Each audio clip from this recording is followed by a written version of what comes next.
올라 아토입니다. 반갑습니다. 주요 IT 관련 소식 정리해서 전해드립니다.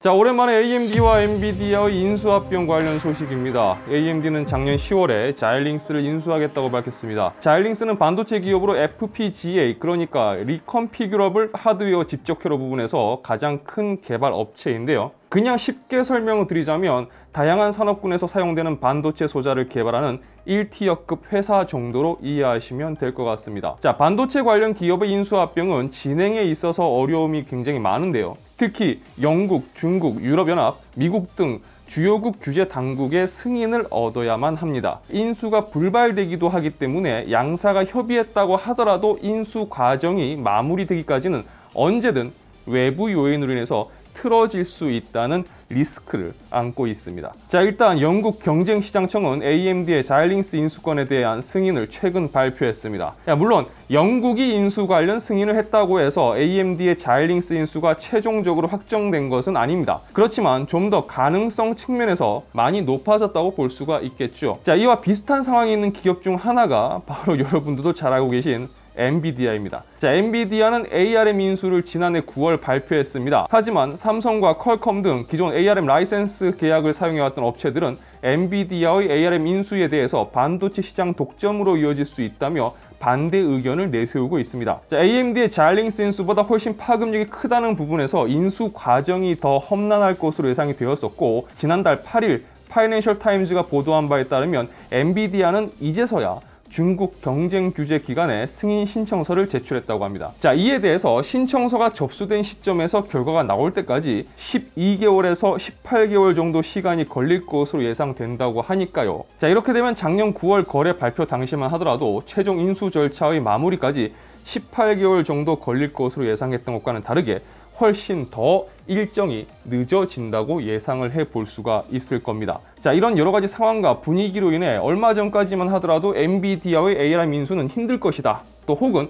가능성이 희박하다, 10%의 확률도 안 된다라는 식으로 이야기가 일각에서 나오기도 했었습니다. 자, 얼마 전 이와 관련해 몇 가지 움직임이 있었는데요. 가장 최근 소식으로는 로이터가 보도한 ARM CEO 시거스의 블로그 게시물을 언급할 수가 있을 겁니다. ARM은 IPO를 고려했지만 그럴 경우 단기 매출 성장과 수익성을 제공해야 한다는 압력이 장기적으로 봤을 때 ARM의 능력을 압박하는 요소가 될 것으로 판단했고, 오히려 엔비디아와 결합할 경우 ARM은 앞으로의 성장에 필요한 기회, 그리고 규모 및 리소스 등을 얻을 수 있다고 판단했다라고 전했습니다. 그리고 CNBC의 보도 내용에 따르면 최근 브로드컴의 CEO 훅타는 엔비디아가 ARM 기술에 대한 투자를 늘리고 공정하고 합리적이며 차별 없이 해당 기술을 업계에 계속 제공할 것이고, 이를 보장했기 때문에 엔비디아의 ARM 인수를 지지한다라고 밝혔습니다. 엔비디아의 ARM 인수 지지 의사를 밝힌 것은 브로드컴뿐만 아니라 마벨 그리고 미디어텍도 지지 의사를 밝혔는데요. 최근 들어서 ARM이 인수에 대해 적극적으로 어필을 하고 있고, 또 몇몇 기업이 엔비디아의 ARM 인수에 대해서 지지 의사를 밝힘으로써 긍정적으로 분위기가 좀 바뀌어 가는 듯합니다. 하지만 영국에서 거래 승인 관련 심사 결과가 나올 예정이고, 중국은 이제 심사 요청이 들어왔기 때문에 앞으로 꽤 이 시간이 걸릴 것으로 보입니다. 일단 현재 상황만 두고 본다면 여러 보도 내용을 정리해 볼 때 아직까지 엔비디아의 ARM 인수에 있어서 부정적으로 또는 긍정적으로 판단하기에는 좀 많이 이르다는 생각도 듭니다. 이미 1년 사이 2배나 오른 엔비디아 주가를 두고서 앞으로 더 상승할 여유가 있다라는 평가도 많은데, 아마 가장 큰 호재라고 한다면 다들 그걸 기다리고 있을 겁니다. ARM 인수의 최종적인 확정 말이죠. 앞으로 좀 더 관심 있게 지켜봐야 될 것 같습니다. 자, 엔비디아 소식을 하나 더 전해드리도록 하겠습니다. 제 채널에서도 최근 2편의 영상을 통해서 AMD가 최근 선보인 FSR에 대해서 다루었었는데요. 아직 영상을 못 보셨다면 제가 이쪽에 링크를 띄워드리겠습니다. 대부분 예상했던 것보다 높은 성능을 보여준다는 쪽으로 평가를 받고 있습니다. 그래서일까요? 엔비디아도 AMD의 FSR에 영향을 받은 것 같습니다. 자, 이쯤에서 논란이 생길 수 있는 부분은 바로 렌더링 방식에서 나옵니다. 엔비디아 DLSS는 원본에 가까운 품질을 보여주는 이 퀄리티 모드의 경우 설정 해상도의 66.6%로 렌더링을 한 후 1.5배 업스케일링을 진행합니다. 자, 반면에 AMD FSR은 울트라 퀄리티 모드의 경우 설정 해상도의 77% 해상도로 렌더링을 한 후 1.3배 업스케일링을 진행합니다. 자, 결국 이 차이점으로 인해서 업스케일링 이미지 품질에서 엔비디아의 DLSS가 FSR보다 밀리는 거 아니냐라고 이야기가 나올 수가 있다는 거죠. 물론 이 부분에 대해서는 사용자들마다 평가가 다를 겁니다.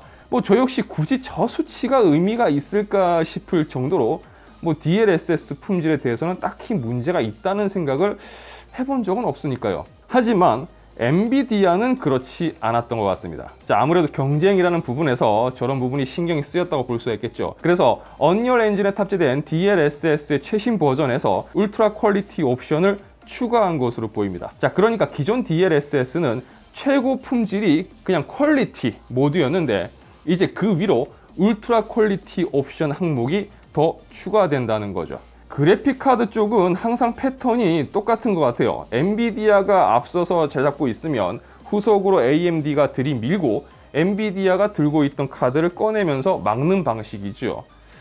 항상 그렇게 흘러가는 것 같네요. 참 이게 안 바뀝니다. 하지만 이런 반복을 통해서 기술적으로 발전하고 특히나 이번 FSR 같은 경우는 앞으로 시간이 좀 더 걸리겠지만 긍정적으로 시장에 잘 자리잡을 경우 소비자들에게 광범위하게 이점을 제공할 수 있으니까 이런 부분을 생각해 본다면 경쟁은 좋은 거죠. 네. 자, 파운드리 소식으로 넘어가 보겠습니다. 현재 초미세 공정이 가능한 파운드리는 TSMC와 삼성 두 군데뿐일 겁니다. 인텔도 파운드리 쪽에서는 무시할 수는 없지만 아직도 화장실에서 못 나왔습니다. 이제 뒤처리하고 나오려고 하는데 그래도 아직 화장실 문을 열지는 못했어요. 그리고 TSMC와 삼성은 현재 5나노 공정에 힘을 쏟고 있죠. 그리고 이 두 회사는 이제 3나노 공정 진입을 두고 경쟁을 하고 있는 상황입니다. 자, 최근 니케이 아시아에서 보도한 바에 따르면 인텔이 TSMC의 3나노 공정을 통해서 노트북 및 데이터 센터 서버용 CPU를 생산할 예정이라고 합니다. 공식적으로 인텔이나 TSMC에서 이 부분을 언급하진 않았습니다. 하지만 기사 내용을 보면 인텔이 계획하고 있는 TSMC 3나노 공정의 칩 생산 분량이 똑같은 TSMC 3나노 공정을 사용해서 생산될 예정인 애플의 아이패드보다도 훨씬 많다고 합니다. 자, 여기서 인텔의 TSMC 3나노를 떠올렸을 때 평소 관심 있는 분들이라면 쉽사리 좀 정리가 안 되실 겁니다. 그 이유라고 한다면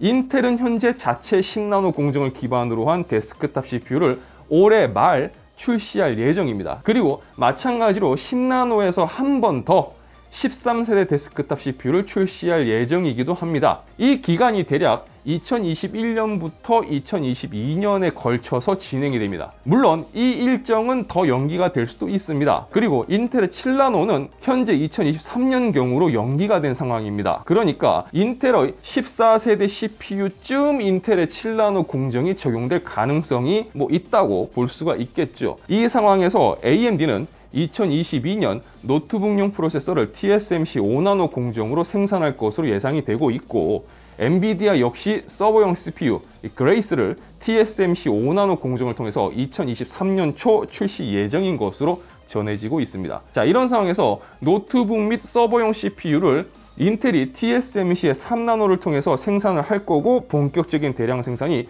2022년 말에 시작될 것이라고 한다는 거죠. 어찌되었든 인텔이 TSMC의 3나노 공정을 통해서 생산을 하게 된다는 이 소식이 맞을지는 좀 더 지켜봐야 될 것으로 보입니다. 만약 이 소식대로라면 엔비디아와 인텔까지 이제 TSMC에서 생산을 하게 되는 건데요. 참 삼성이 많이 아쉽지요. 삼성 같은 경우는 최근 ARM 라이센스 때문에 엔비디아의 ARM 인수위에 반대하는 입장을 밝힌 게 영향을 미친 게 아닐까라는 생각도 한번 해봅니다. 자, 오늘은 좀 자세하게 다루는 소식이 많다 보니까 전체적인 소식은 몇 개 안 되는데 반해 시간이 좀 오래 걸린 것 같습니다. 자, 영상이 유익하시다면 좋아요와 구독 그리고 알람 설정 부탁드리겠습니다. 저는 다음 영상에서 다시 인사드리도록 하겠습니다. 시청해주셔서 진심으로 감사합니다. 지금까지 아토였습니다. 고맙습니다.